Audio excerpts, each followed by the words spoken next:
नमस्कार, मैं शेफालिका सुमन आप सभी का अमृतांशु चैनल पर हार्दिक अभिनंदन करती हूँ।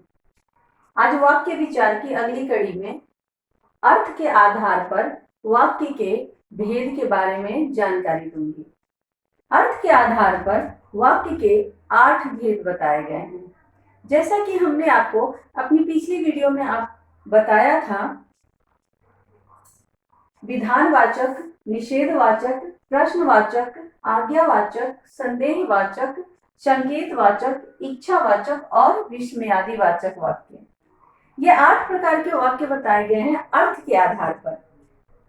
जब किसी वाक्य को हम लोग बोलते हैं तो उससे कोई ना कोई अर्थ अवश्य निकलता है, और जैसा अर्थ निकलता है उसको उसी कैटेगरी के अंतर्गत, उसी वर्ग के अंतर्गत रखा गया है।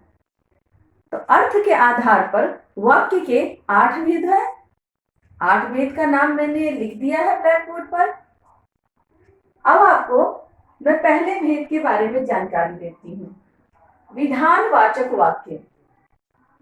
विधानवाचक वाक्य को कई नामों से जानते हैं। इसमें वाक्य का प्रमुख काम क्या होता है कि जिस वाक्य से किसी काम के होने या करने का सामान्य रूप से बोध होता है उसे हम विधानवाचक वाक्य कहते हैं। अब उदाहरण आप देख रहे होंगे, ब्लैक बोर्ड पर मैंने उदाहरण लिखा है और उस उदाहरण में है, मैं पढ़ाती हूँ, तुम पढ़ते हो, लोग मेला देखने जा रहे हैं, हम लोग बात करते हैं, तुम सो रहे हो, लोग जाग रहे हैं। ये सारे वाक्य विधानवाचक वाक्य के अंतर्गत आ जाते हैं। अब आप सोच रहे होंगे कि विधानवाचक ही नाम क्यों दिया गया, इसका नाम कोई और क्यों नहीं दिया गया। तो विधानवाचक वाक्य को विधिवाचक वाक्य भी कहते हैं। विधिवाचक इसलिए कहा जाता है, विधि का अर्थ होता है नियम, कार्य पद्धति। तो जैसा कार्य करता है वैसे ही उसका नाम दिया जाता है। विधानार्थक वाक्य भी इसे कहा जाता है, विधि बोधक वाक्य भी इसे कहा जाता है। तो कई व्याकरणाचार्यों ने अलग अलग तरीके से, अलग अलग ढंग से विधानवाचक वाक्य को वर्णित किया है, लेकिन सभी अपनी बातों में यही कहते हैं कि विधानवाचक वाक्य जिससे किसी काम के होने का बोध हो वह विधानवाचक वाक्य कहलाता है। जैसे विद्यार्थी पढ़ रहे हैं, बादल गरज रहे हैं, बिजली चमक रही है, बच्चे खेल रहे हैं, बच्चे सो रहे हैं, हम लोग पढ़ रहे हैं। ये सारे वाक्य विधानवाचक वाक्य के अंतर्गत आते हैं। दूसरा भेद है निषेधवाचक वाक्य। निषेध का अर्थ होता है मनाही, नहीं, मत। ये निषेध शब्द का अर्थ हुआ। तो निषेधवाचक वाक्य में क्या कहा गया, जिस वाक्य से किसी काम के न होने का बोध हो। अब किसी काम के नहीं होने का जब जानकारी हो, ऐसा ज्ञान हो कि वह काम नहीं हो रहा है, तो वह कहलाता है निषेधवाचक वाक्य। वहां मत जाओ, तुम नहीं पढ़ते हो, हम लोग परीक्षा नहीं दे सकते। परीक्षा क्यों नहीं दे सकते? क्योंकि अभी पूरे देश में नहीं, पूरे विश्व में लॉकडाउन है। लॉकडाउन की स्थिति में सब कुछ रुका हुआ है। तो नहीं जब वाक्य में आता है तो उस नहीं वाले वाक्य को हम निषेधवाचक वाक्य के अंतर्गत रखते हैं। तीसरा है प्रश्नवाचक वाक्य। प्रश्नवाचक, प्रश्न का अर्थ होता है पूछना, किसी से कोई जानकारी हासिल करना। तो जब हम किसी से कुछ पूछते हैं, कुछ जानकारी हासिल करते हैं, तो वह प्रश्नवाचक वाक्य के अंतर्गत आता है। जिस वाक्य से किसी से प्रश्न पूछने का बोध होता है उसे हम प्रश्नवाचक वाक्य कहते हैं। जैसे तुम क्या पढ़ रहे हो, क्या तुम सो रहे हो, तुम ध्यान से सुन रहे हो, विश्व में कोरोना का कहर कैसा है। ये जितने भी सवाल हैं ये सब किसी न किसी से पूछे जाते हैं और इसका कोई ना कोई उत्तर होता है। तो आपने देखा कि प्रश्नवाचक वाक्य में हम किसी से कुछ पूछते हैं। चौथा भेद है आज्ञावाचक वाक्य। आज्ञावाचक वाक्य में आज्ञा, आदेश, प्रार्थना, अनुमति आदि का बोध होता है, उसे आज्ञावाचक वाक्य के अंतर्गत रखा जाता है। कृपया मुझे जाने दे, अब यहाँ पे अनुमति मांगी जा रही है, तो यह भी आज्ञावाचक वाक्य के अंतर्गत आएगा।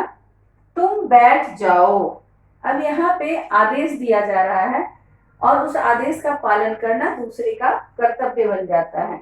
मुझे अब चलना चाहिए, यहाँ भी अनुमति मांगी जा रही है, तो अनुमति, प्रार्थना, निवेदन, आदेश, आज्ञा, ये सारे वाक्य आज्ञावाचक वाक्य के अंतर्गत आते हैं। इसके आगे के 4 भेद की जानकारी मैं अभी देती हूं।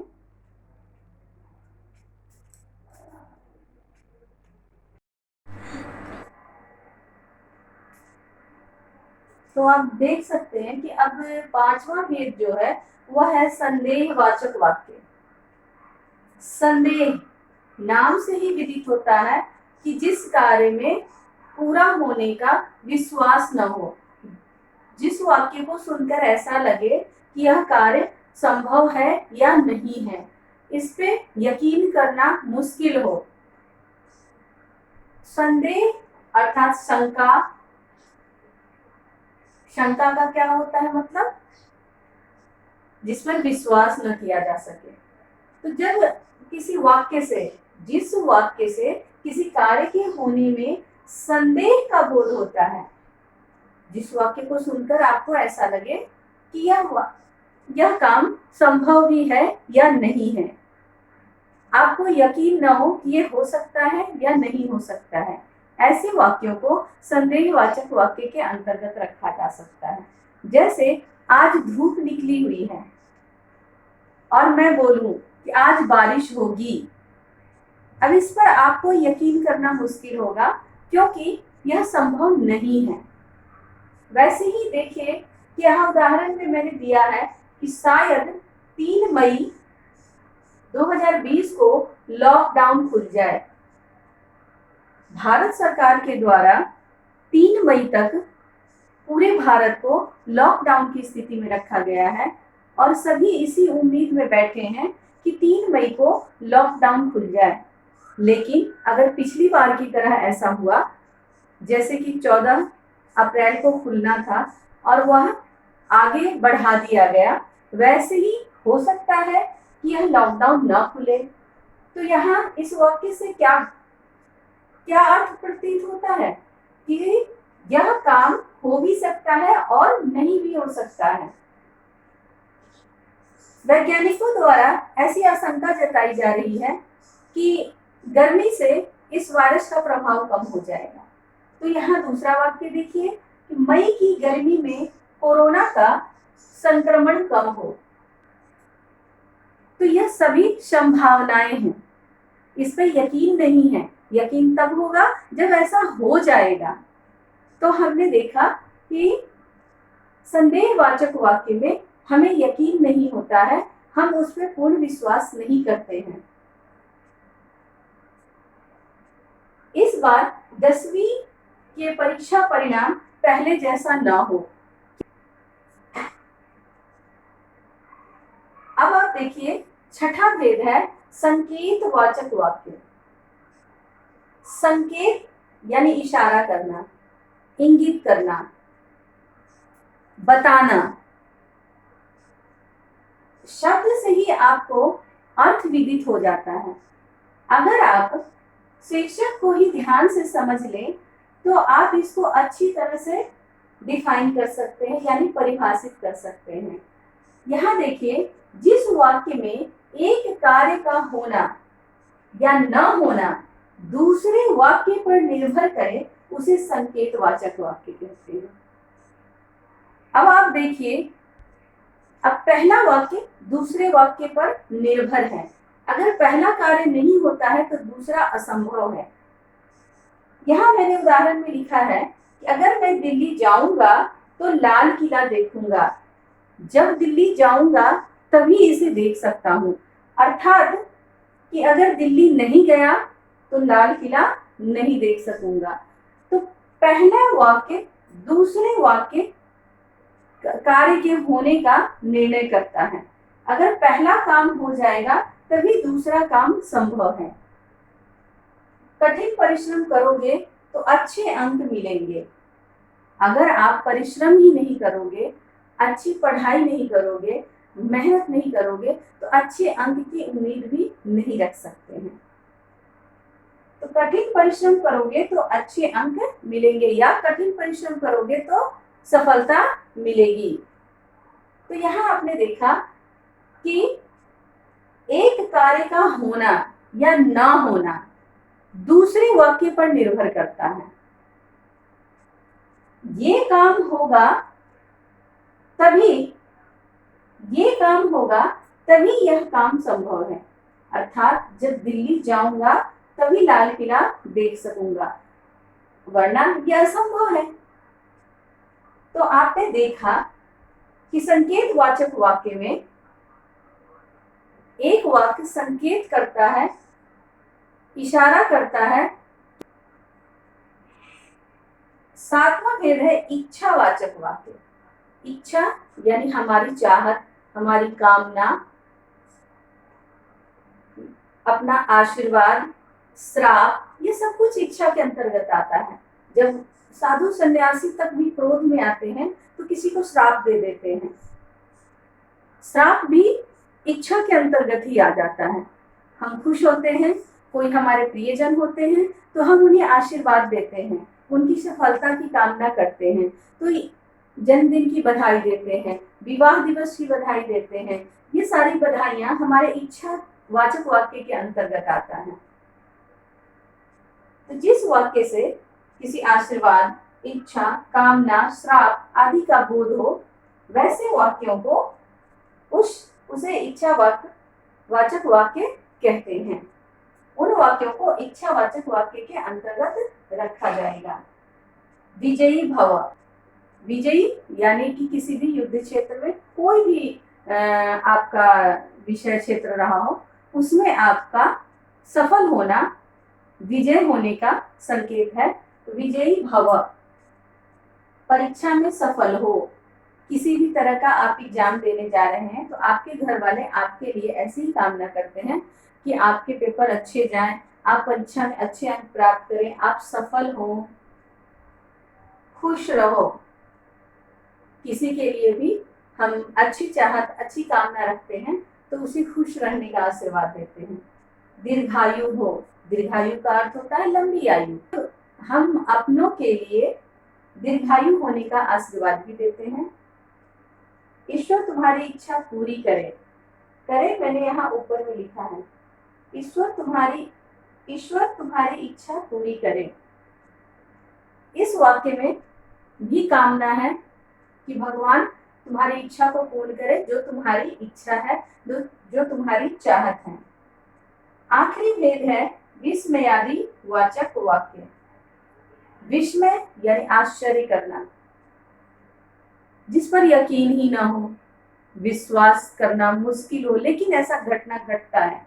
और जब हमारे साथ ऐसा घटना, अप्रत्याशित घटना, जिसकी कल्पना हम कर नहीं सकते कि अभी वो चीज हो सकता है, ऐसी घटनाओं को हम विस्मयादि वाचक वाक्य के अंतर्गत रखते हैं। जो अचानक से हमारे मन में हमारे जो भाव उत्पन्न होते हैं, अचानक से जो अभिव्यक्ति आती है जिन शब्दों की, वो शब्द विस्मयादि बोधक वाक्य के अंतर्गत आ जाएंगे। जिस वाक्य के द्वारा हर्ष, आश्चर्य, सुख, दुख आदि भाव प्रकट होते हैं उसे विस्मयादि वाचक वाक्य कहते हैं। अब आपने देखा कि विस्मयादि वाचक वाक्य के अंतर्गत हमारे अचानक से, अकस्मात हमारे मन में जो विचार आता है, हमारे मन में जो भावनाएं आती हैं, और वो जब शब्द रूप में या वाक्य रूप में प्रकट होता है, वह कहलाता है विस्मयादि वाचक वाक्य। यहाँ आप देखें, अरे ये क्या हो रहा है। अचानक से अगर आप कहीं निकलते हैं और बहुत भीड़ देखने को मिलती है, तो ऐसे ही वाक्य आपके मुख से प्रकट होता है। वाह, हम जीत गए। कोई ऐसा मैच हो जिसे हम जीत नहीं पा रहे हो, हारने की स्थिति में हो, और अचानक से उस मैच को हम जीत जाएं, तो जो हमारे अंदर खुशी आती है वो कुछ इसी तरीके से प्रकट होता है। वाह, हम जीत गए। ओह, ये कैसी बीमारी। जब देश इस महामारी की चपेट में आया और वह प्रथम चरण में था, यानी जो विदेश से लोग, जो संक्रमित लोग हमारे देश में आए थे, वहीं तक सीमित था, तब तक लोगों को इस बीमारी की भयावहता का ज्ञान नहीं था। लेकिन जैसे जैसे ये संक्रमण एक चरण से दूसरे चरण और दूसरे चरण से अब तीसरे चरण की ओर जा रहा है, यानी कि यह समाज में व्याप्त हर वर्ग तक यह बीमारी पहुंच रहा है, तो इस बीमारी की भयावहता लोगों को समझ आ रही है। तो आश्चर्य होता है सुन करके भी और जान करके भी। ओह, ये कैसी बीमारी। मुख से यही निकलता है, ओह ये कैसी बीमारी हमारे समाज में व्याप्त हो गई। तो इस तरीके से हम अपनी भावनाओं की अभिव्यक्ति इन्हीं 8 प्रकार के वाक्यों के द्वारा करते हैं। यही 8 प्रकार के वाक्य जो होते हैं वो हमारे भावों के उद्गार के लिए काफी हैं। इसके अलावा ऐसा कोई वाक्य का भेद नहीं है जिसमें हम अपने भाव की अभिव्यक्ति करते हो और उसका वर्गीकरण न किया गया हो। इस प्रकार आपने देखा कि अर्थ के आधार पर वाक्य के 8 भेद बताए गए। वह 8 भेद क्या है? विधानवाचक, निषेधवाचक, प्रश्नवाचक, आज्ञावाचक, संदेहवाचक, संकेतवाचक, इच्छावाचक और विस्मयादिवाचक। यह 8 भेद आपको बताए गए हैं। इन्हीं 8 प्रकार के भेद में समाज का हर वर्ग अपनी अपनी भाषा में अपनी भावनाओं की अभिव्यक्ति करता है। तो आप सबको इस वीडियो लेक्चर के द्वारा हमने वाक्य के अर्थ के आधार पर 8 भेद की जानकारी दी। अगली कड़ी में आपको रचना के आधार पर वाक्य भेद की जानकारी दूंगी। धन्यवाद। आपका दिन मंगलमय हो।